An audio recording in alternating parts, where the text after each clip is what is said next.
Part 13. Nahiga na ako at tinalikuran siya. Nakaupo pa rin siya sa kama at maang sa sinabi ko. Hininga niya lang ang naririnig ko. Hanggang sa marahas itong tumango, marahas na binitawan ang hininga, "You're confusing me again. What the hell is wrong with you? Kinakausap kita ng maayos, kaya sana naman kausapin mo rin ako ng maayos.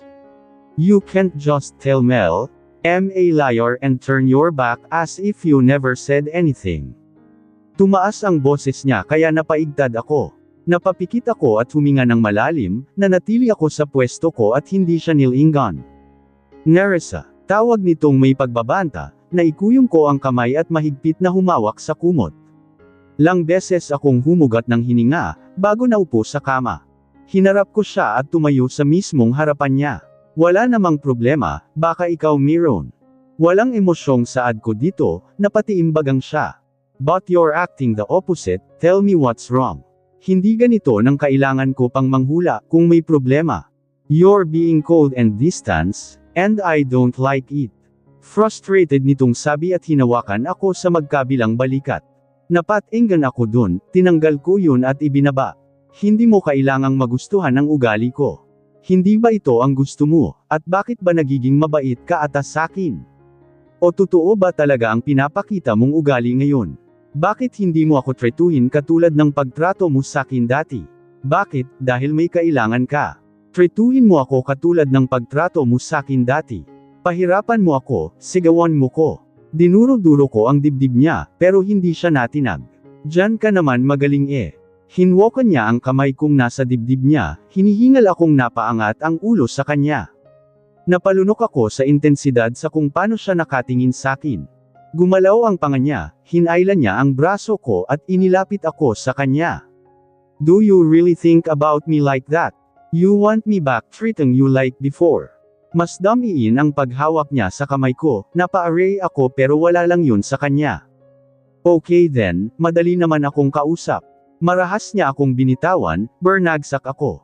Sa kama, masama ko siyang tiningnan, nanlaki ang mata ko at napasinghap sa ginagawa niya. Anong ginagawa mo? Nanggatal ang labi ko, naghuhubad kasi siya. Hanggang sa wala nang natirang saplot sa katawan niya, napalunok ako. You want me to treat you like before, right?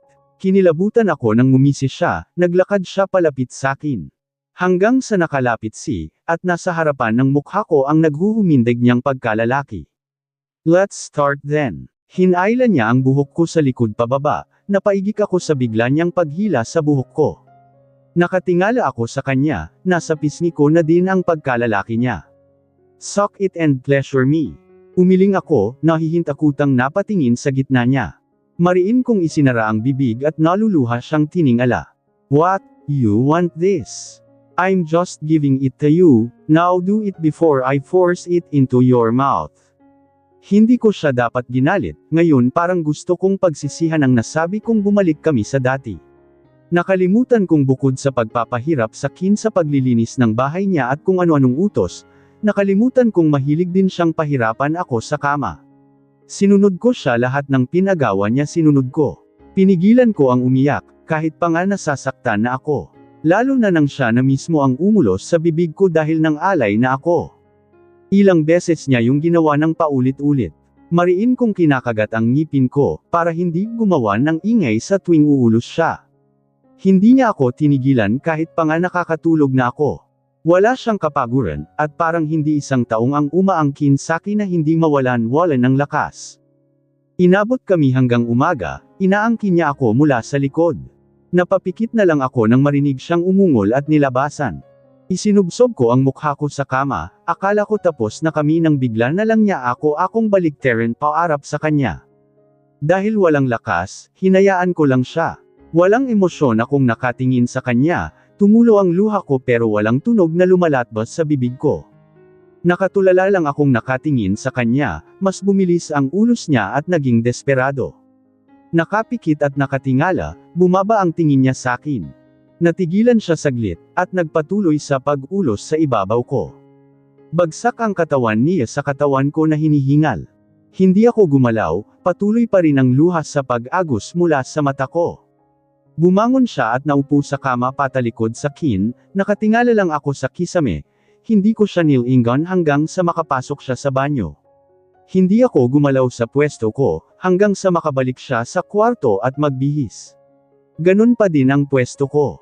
Dilat ako nang nakitingin lang sa kiss aim, na manhid ang buong katawan ko at parang ayoko nang gumalaw pa. Narinig ko ang tikim niya, hanggang sa namalayan ko na lang nawala na siya sa kwarto.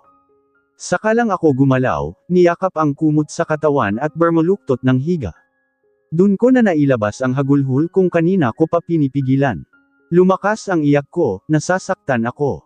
Sobrang sakit na parang tinutusok ng maraming karayom ang puso ko.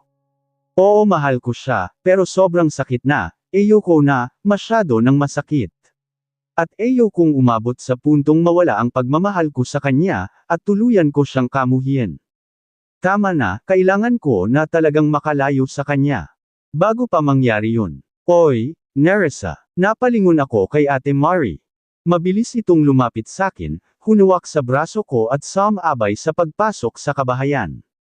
Galing kasi ako sa garden, siya naman ay hindi ko alam kung san bigla na lang siyang sumulpot. May LQ ba kayo ni Sir Hayes? Napakunot ang noo ko sa tanong niya. Napailing ito at napabuntong hinga. Kasi, ang init ng ulo kanina. Nasuntok pa nga si Pedro, at nakakatakot ang tingin ni Sir. Parang kailan lang nang parang bumalik na ang ugali niya, na hindi na naniniga. Pero ngayon parang mas malamig pa sa frozen na palabas si Sir. Nakakatakot, ayos pa naman siya kahapon.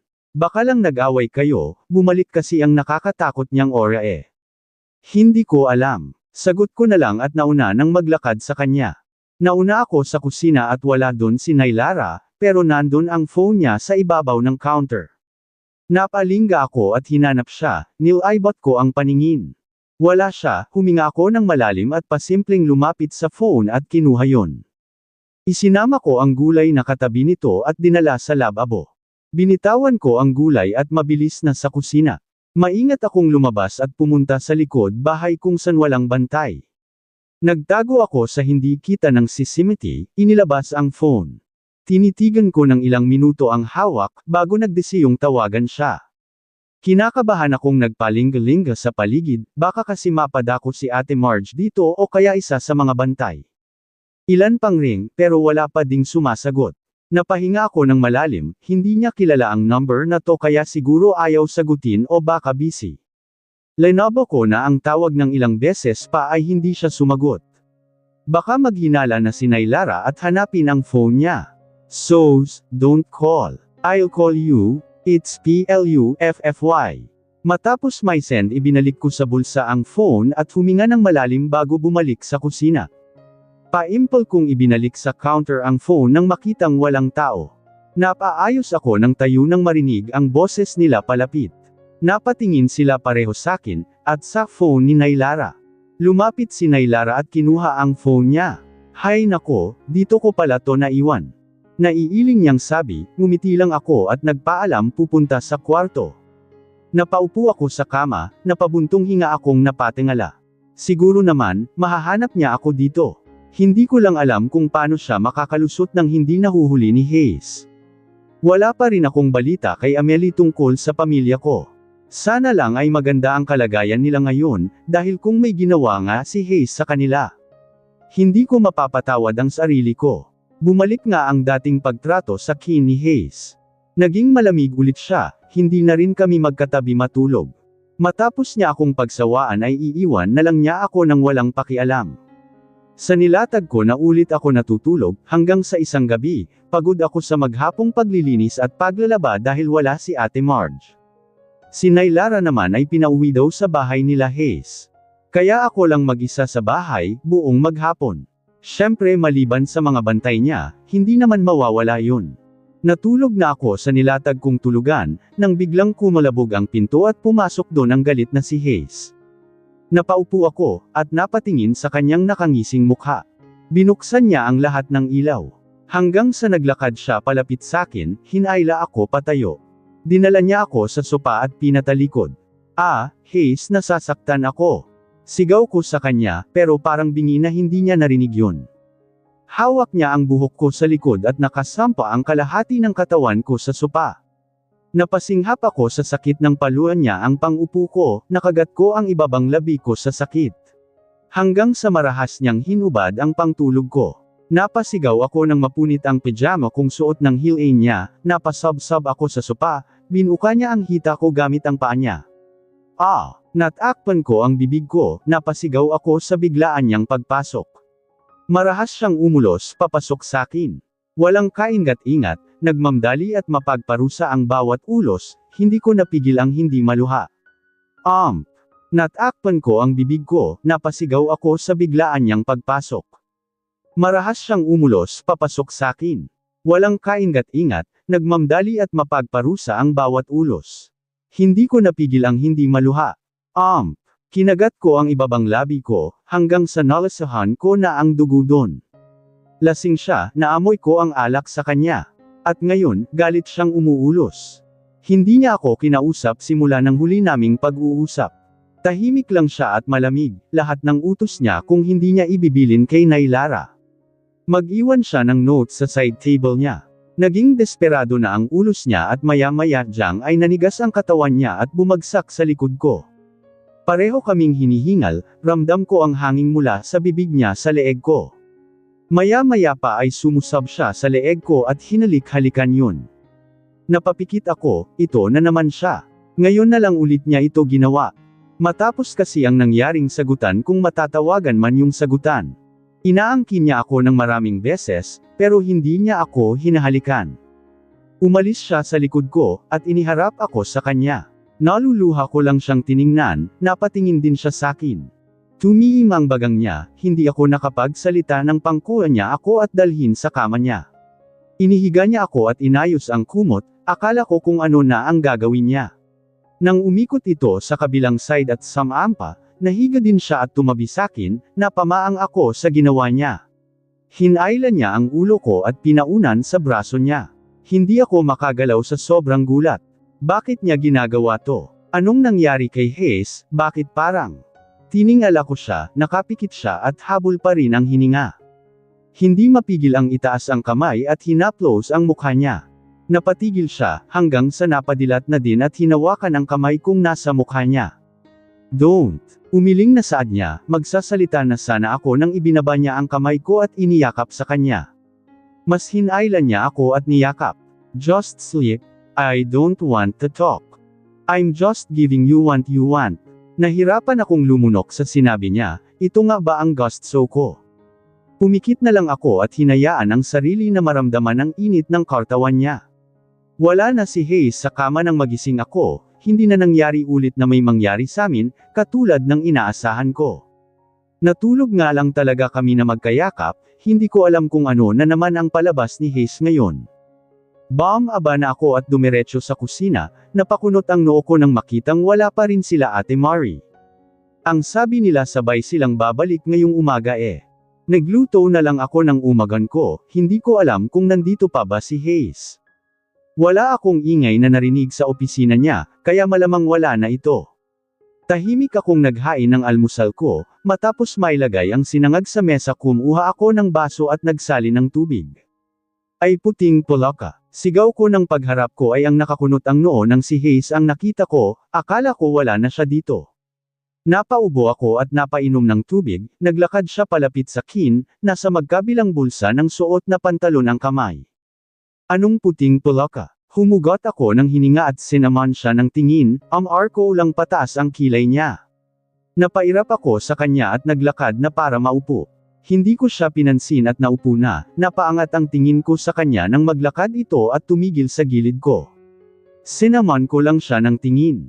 Get up, I need you to meet someone. Saad nito at naglakad na palabas ng kusina. Padabog akong tumayo at sinundan siya. Nakita ko siya sa sala na may kausap, at babae.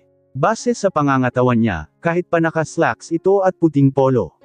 Napabuntong hinga akong lumapit sa kanila. Lumingon si Hayes sakin at inaabot ang kamay ko, lenya ang kamay niya sa kaharap na babae at ipinakilala sakin.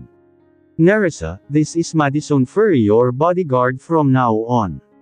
This is Madison, she'll be with you 24/7 from now on. Napanganga ako, nakatingin sa babaeng kaharap namin ngayon. Wala akong naintindihan sa sinabi ni Hayes at nakatingin lang sa kaharap. Napaharap ako kay Hayes nang pinaharap niya ako sa kanya. Napakunot ang noo niya, napatingin ulit ako kay Madison, "Nerissa, are you listening?" Napakurap ako at napatingin kay Hayes. "Anong sabi mo?" Pinanliitan niya ako ng mata, napabuntong hinga at humarap kay Madison. "You may now go, I'll call you when we're done talking." Hinayla na ako ni Hayes palayo doon, napalingon ako at napasinghap ng kainditan ako ni Madison ang babaeng yun, anong ginagawa niya? Nag-iisip ba siya, bakit pumasok siya dito? Baka makilala pa siya ni Hayes. Teka, ano nga pala ang sabi ni Hayes na ginagawa dito ni Madison? Huminto kami sa kusina, kung saan ko iniwan ang pagkain ko kanina. Pinaupo niya ako, at umikot siya sa harap at naupo din. Hinayla niya ang plato kung may pagkain na, at napatanga na lang ako sa ginawa niya. "Pagkain ko yan." Hindi ko napigil ang mapasigaw. Nagkibit balikat lang siya at samubo. Napailing akong hinayla ang plato nang hawakan niya yun. Sinaman ko siya ng tingin, habang hawak niya sa isang kamay ang plato. Sumusubo naman siya sa kabila. Nag-agawan kami sa plato at walang gustong magpatalo. Kaya ang ending sa isang plato na lang kami kumain. Ang katwiran niya, gamit at pagkain niya daw ang ginagarnet, ako lang ang nagluto at naghanda. Hindi na ako nakipagtalo at kumain na lang. Nang may maalala, uminom ako ng tubig at hinarap siya. Ano nga palang ginagawa ni Maddie dito? Napaangat ang tingin niya sakin at napakunot noo, palihim akong napalunok, may nasabi ba akong iba? "You're calling her Maddie, you just met her." Palihim kong kinurot ang kamay ko, at kinagat ang dila ko. Tumungo ako at nagsandok ng pagkain. Hindi ba ang pangalan niya ay Madison? Mahaba kaya, Maddie na lang para mas madali. Samubo ako at hinarap siya, umayos siya ng upo at napatango-tango. "From now on, she will be with you all the time. I'll be busy for the next few days, kaya siya ang makakasama mo dito sa bahay." Ako naman ang nagkunot ang noo, linunok ko muna ang pagkain sa bibig bago nagsalita. "Bakit kailangan pa ng kasama? Nandito naman sila Nay Lara at Ate Marge. Mamaya lang babalik na, yun, wag mong sabihin na wala ka pa ring tiwala na hindi na ako tatakas." Sinaman ko siya ng tingin, umiling ito at tumayo. Ako naman ay napatingala sa kanya. "They're not coming back anymore." Napatayo ako sa sinabi niya. Anong ibig mong sabihin na hindi na sila babalik? "They won't, not until I tell them ta. That's why you have Madison here, don't worry, she's good. And she will be assisting you." Nababaliw ka na, basan mo dinala sila Nay Lara? Hindi ko na napigil ang hindi tumaas ang boses. Nag-alala ako kung nasan sila, wala kasi silang sinabi sakin, hindi naman sa ayoko na nandito si Maddie, pabor nga yun sakin eh. "Enough Nerissa, no more arguing. Whether you like it or not, Ms. Furry will stay with you." Tumalikod na ito at umalis, naiwan ako sa kusina. Wala naman siya sigurong ginagawa sa kanila, diba? Huminga ako ng malalim at kumalma. Baka nilipat lang sila ng bahay, baka mas gusto lang ni Hayes na pahirapan ako na walang ibang nakakaalam. Pero bakit kailangan niya pang kumuha ng magbabantay sakin? Sandali, mas maganda pala na naisip niya yon. Dahil kung hindi, wala si Maddie ngayon dito. Naglakad ako palabas ng kusina, hinanap ko si Hayes. Nang hindi siya makita, si Maddie ang hinanap ko. Nakita ko siya sa labas nakausap ang isang tauhan ni Hayes. Nang makita ako nito, nagpaalam ito sa kausap at nilapitan ako. Napatingin pa ako sa paligid bago siya hinayla sa garden. Binitawan ko ang kamay niya nang makarating kami dun. Hinihingal ko siyang tiningnan, parang amused naman itong nakatingin lang sa akin. Hanggang sa napangiti na ito, napangiti na din ako at hindi mapigilan na hindi matawa ng tuluyan. Lumapit ako sa kanya at niyakap siya ng mahigpit na, "Miss kita, Yemito," sagot niya at yamakap din. Sly na ang naghiwalay sa yakap namin. Jumayo siya ng konti sakin. Mabuti na lang natatakpan ng Stevie kung saan kami nakatayo ngayon. Hindi pa rin ako makapaniwala na nandito ka. Anong nangyari, paano ka nakapasok dito? Hindi ka ba nakilala ni Hayes? Umiling siya at napangiti. "No, I don't think he remember me." Napatango ako, napakamot sa mukha nang may maalala. "Nabasa mo ang text ko?" Tumango siya. "He will be busy for a while, so we'll have a lot of time to get you out of here." "Paano ang mga bantay? Kinakabahang tanong ko, don't worry about them, I can handle it. Just act normal while I'm here, not like what you did a while ago. Masyado kang nagpapahalatang magkakilala tayo. Naiiling na napangisi siya. Inirapan ko siya at inilagay ang braso ko sa dibdib. Bigla ka ba naman kasing sumulpot dito nang walang paabi? You don't want to announce me coming here.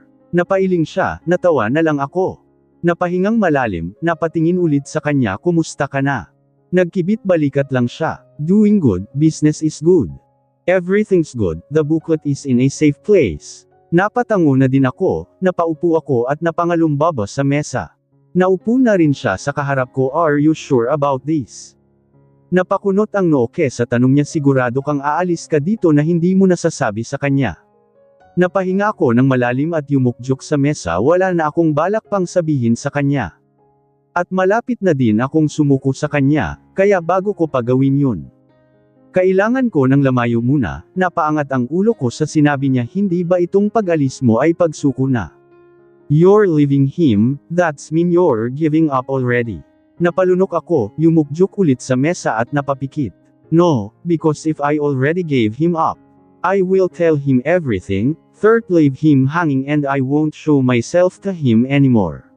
So before I turn his heart into pieces, aalis na muna ako, ayokong tuluyan ng mawasak ang puso ko. Baka mahirapan na akong buuin yun, at tuluyan ko siyang kamuhian.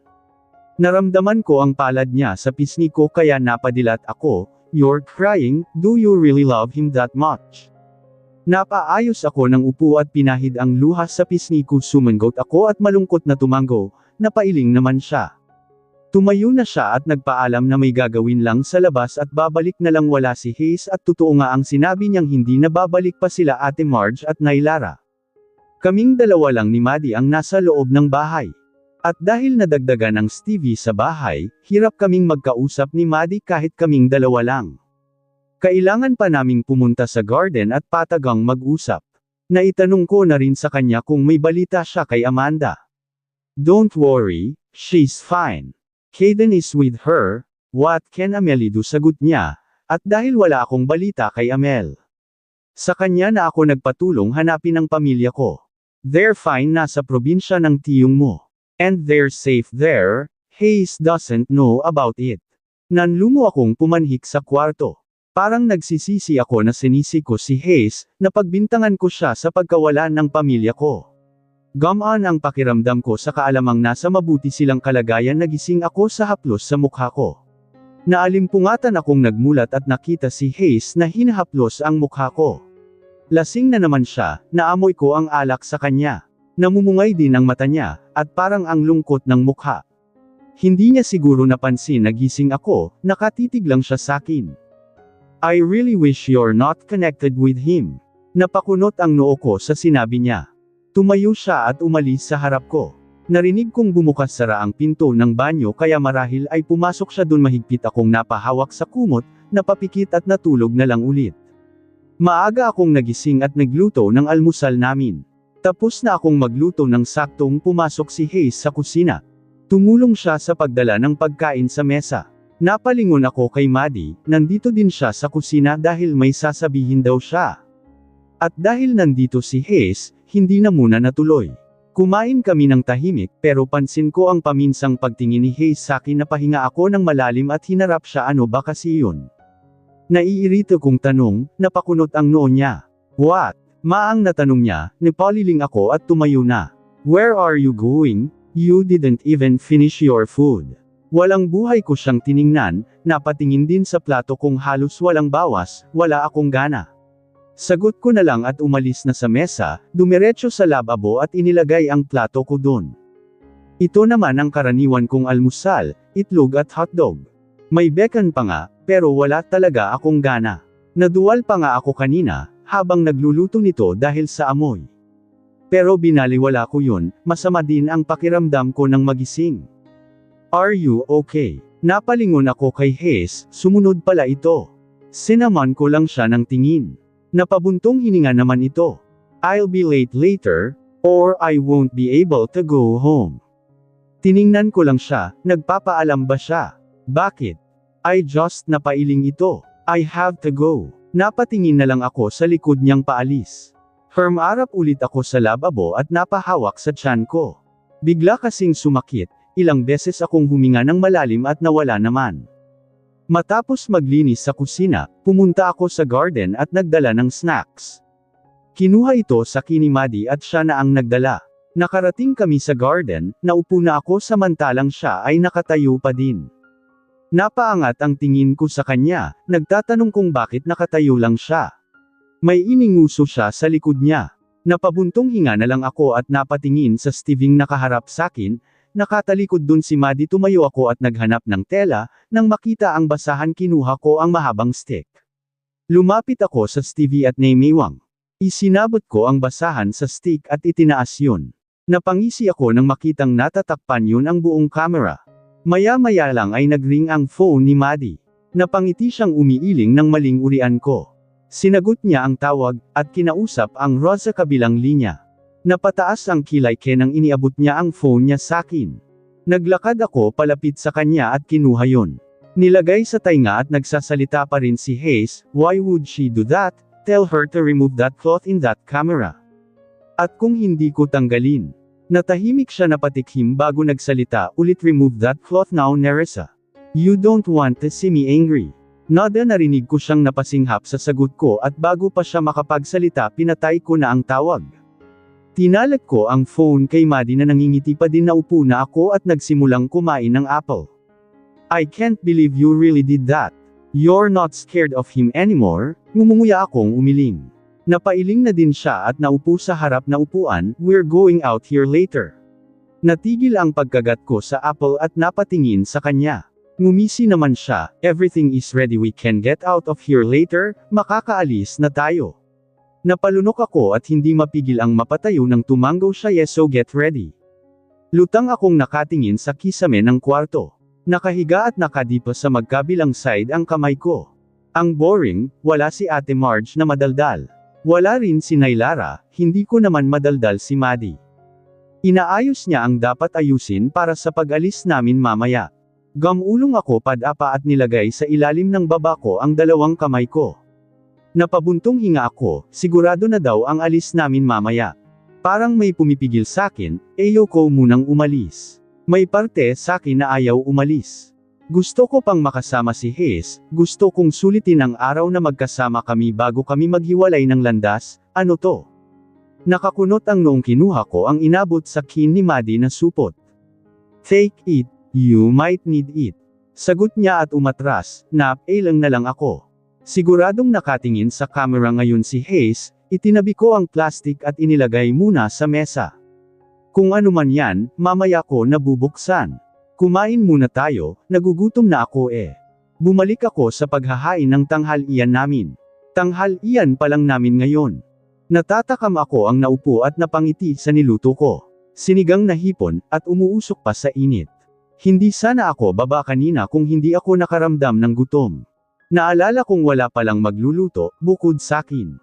Kaya kahit tinatamad akong bumangon sa pagkakaidlip, bumaba na ako at nagluto. "You don't eat sour food."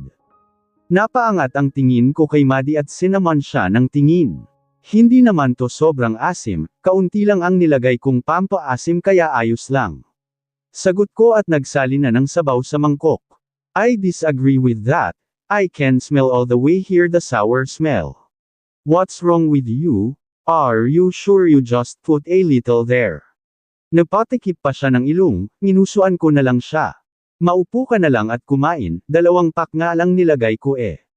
3 sana ilalagay ko kasi mahilig ka sa maasim di ba?" Napatanga siyang nakatingin sakin. Napamaang at nakabuka pa ang labi. Kinunutin ko siya ng noo, napatingin sa pagkaing nasa harap ko.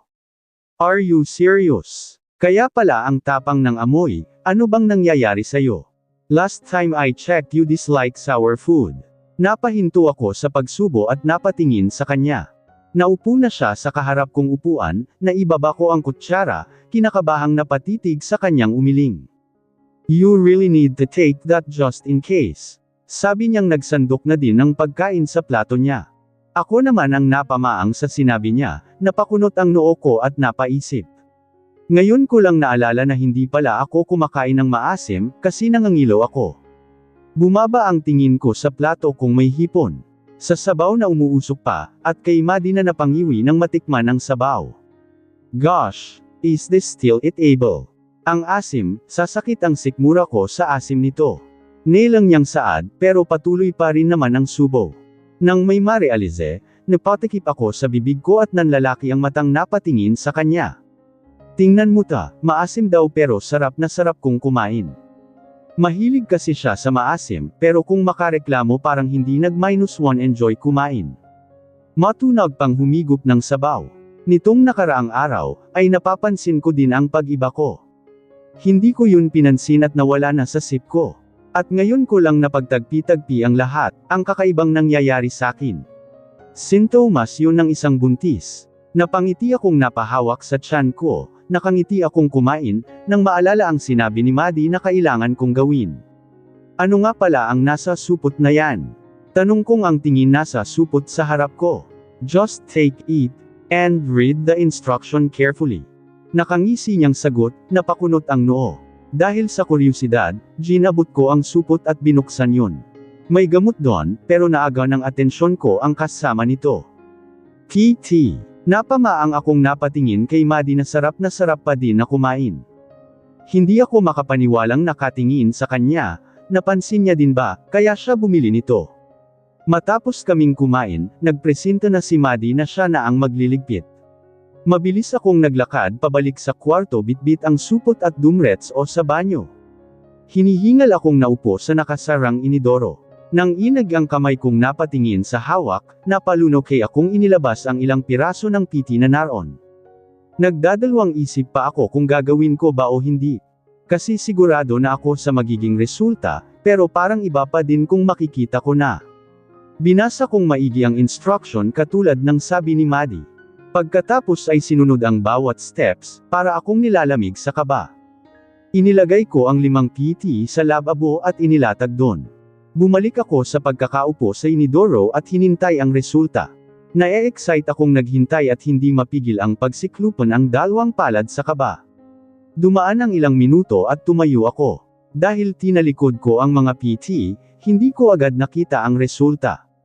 Kinakabahan akong kinuha ang isa at dahan-dahan na tiningnan yun. Pidgel ang hininga kong sinilip yun. Nawala ang ngiti ko, bumagsak ang balikat sa nakita, isang linya lang, at katulad ng sabi sa instruction. Kapag isang linya, negative at hindi buntis. Nang hihina akong pinulot ang isa pang PT. Ganon din ang nakalagay, isang linya. Napahawak ako sa lababo dahil sa panghihina ng tuhod ko. Pupulutin ko na sana ang 3 pa nang may kumatok sa pinto ng banyo, mabilis akong napatingin doon. Dun! Nerissa, are you in there? Napasinghap ako sa narinig. Bakit nandito na siya, napaaga ata ang uwi niya ngayon. Mabilis kong pinulot ang mga parter sa lababo at inilagay sa basurahan. Hindi na ako nakapag-isip at mabilis ang kilos na niligpit ang mga ito. Wala akong iniwang bakas sa lababo, pati ang plastik na may gamot ay naitapon ko din sa pagkataranta. Kumatok siya ulit kaya napaayos na ako ng tayo at nilapitan ang inidoro at nag-flush. Huminga akong malalim at hinaplos ang dibdib ko. Parang sumakit yun bigla, umasa ako. Pero bakit? Anong ibig sabihin noon? Baka nagkataon lang at hindi naman talaga ako buntis. Baka hindi lang talaga ako dinatnan, baka nagustuhan ko lang talaga na kumain ng maasim ngayon. Baka naging minipin lang ako dahil sa panahon. Ang daming baka, na nasa isip ko. Naguguluhan akong binuksan ang pinto, tulala akong humarap kay Hayes. Napakunot ang noo niya nang makita ako. Hinawakan niya ang noo ko, at hinaplos ang pisngi ko. Are you okay? You look pale. Napahawak ako sa pisngi ko sa sinabi niya. Umiling ako at napalunok. Ayos lang ako. Kumunat lang ang noo niya sa sagot ko. May kailangan ka. Wala sa sariling tanong ko. Napailing siya at hinayla ako, iniupo niya ako sa kama. Wala pa rin ako sa sarili, hanggang sa naupo siya sa harap ko at ibinuka ang hita ko. Yinakap niya ang baywang ko at sumubsob sa tiyan ko. Napalunok ako sa ginawa niya. May kilati akong naramdaman nang humulik siya doon at mas isnaksik ang sarili. Naluha ako at napasinghot, napaangat ang tingin niya sakin. What's wrong? May masakit ba sa'yo? Napatawa akong napayek na. Ang lamang kasi ng boses niya, hindi ako makapaniwala. Paano niya nagagawa yun, at bakit niya ginagawa ta? Tumaas ang kamay niya at pinahid ang luhang tumulos sa mukha ko. Nakatingin lang ako sa kanya, sa mata niya. Hayes, may tanong ako. Napatingin siya sa akin at lumuhad sa harap. Ngayon magkapantay na ang mukha namin, napalunok ako. Hindi talaga ako makapaniwa sa ginagawa niya. Lumuhad pa siya sa harap ko, si Hayes ba talaga ang nasa harap ko ngayon? Baka dinadaya na naman ako ng sarili kong isipan. What is it? Napangiti ako sa tanong niya, nandun pa rin ang lamang. Humugot ako ng malalim na hininga at nang inig akong pinakawalan yun. Pwede bang kahit ngayon lang maging honest ka sakin? Napatigil siya sa paghaplos sa mukha ko. What do you mean? Please. Tumanggaw siya, napakagatlabi ako. Hindi na kasi tumigil ang luha ko sa pagdaloy. Hindi ko alam kung paano kakalma. Paano kung mabuntis ako, anong gagawin mo? Alam kong narinig ko na ang sagot sa tanong ko dati. Pero gusto ko pa ding marinig ulit mismo sa kanya. Kahit harap-harapan kong saktan ang sarili ko sa magiging sagot niya. We'll raise him or her together. Umatras ang luha ko sa sagot niya, hindi makapaniwalang napatingin sa kanya. Inilapit niya ang noo niya sa noo ko at pinagdikit yun. Napapikit siya, ako naman ay dilat na nakatingin lang sa mukha niya. Sinungaling. Paano naman kung hindi ako buntis? Napadilat siya sa sinabi ko, ang isi at inilapit ang bibig sa tainga ko. Nangilabot ako sa ginawa niya, ang hanging tumama sa tainga ko. Then let's make one. Sabi niya at hinalikan ang tainga ko, napapikit ako sa ginawa niyang yun. Nagsimula siyang halikan ako dun pababa sa leeg. Napakapit ako sa dibdib niya, tuluyan nang nahinto ang luha ko at napalitan yun ng init. Napatingala ako nang bumaba pa ang halik niya, nasa likod ko ang isang kamay niya at nakaalay sa likod ko. Ang isa ay nasa likod ng ulo ko, tumaas ang halik niya hanggang sa naabot ang labi ko. Hinihingal kaming nagkatinginan, hinalikan niya ako sa labi ng mabilis. Sinunggaban niya ako ulit ng halik, hanggang sa iginiya niya ang katawan ko ng mahiga sa kama. Napapikit ako nang humaplos ang palad niya sa gitna kong may saplot pa. Naglalakbay na sa buong katawan ko ang kamay niya, isa-isang inaalis ang damit kong suot, habang walang tigil ang paghalik sakin. Bumaba ang halik niya sa leeg, napatingala ako at iaidiin ang ulo sa kama. Rinig ko ang matunog niyang paghalik sakin. Umangat ang katawan ko nang haburin niya ang pang-itaas kong damit. Mabilis niya yung nahubad, at gumapang sa likod ko ang kamay niya para tanggalin ang hook ng bra ko. Nang maubad, itinapon niya yun sa kung saan at sumubsob na sa dibdib ko. Hindi ko mapigil ang mapaungol sa ginawa niya, pinaikot niya ang dila niya doon. Nasa kabilang dibdib ko ang isa niyang kamay at nilalaro yun. Napasabunot ako sa buhok niya, ang isang kamay ay nasa kama at nilamukos ang telang mahahawakan. Hangang sa lumipat siya sa isa at pinagsalitan ang dalawang dibdib ko. Wala akong magawa kundi ang mapapikit at mapasabunot sa buhok niya. Hininggal akong napatingin sa kanya, nagkatinginan kami habang hawak niya ang isa sa dibdib ko. Napalunok ako at sumanghap ng hangin, pakiramdam ko nauubusan ako ng hangin. Bumaba ang isa niyang kamay habang nakatingin pa rin sa kin at nasa dibdib ko pa rin ang bibig niya. Hindi ko inalis ang tingin sa kanya, kahit pa gusto kong mapapikit at damhin ng palad niya ang gitna ko. Napasinghap na lang ako, tumaas ang halik niya at inabot ang labi ko. Napakapit na ako sa leeg niya at humalik pabalik. Naghahalikan kaming parang kay tagal na noalay sa isa't isa. Uhaw at parang sa halik namin, dun kinukuha ang bawat lakas na nawala. Hinihingal at parehong habol ang hininga nang maghiwalay ang labi namin. Pinagdikit niya ang noo namin, napapikit ako. Pero napadilat din nang magsalita siya. You're mine, and I will fuck you senseless. You will writhe in pleasure and I will make sure you will bear my child.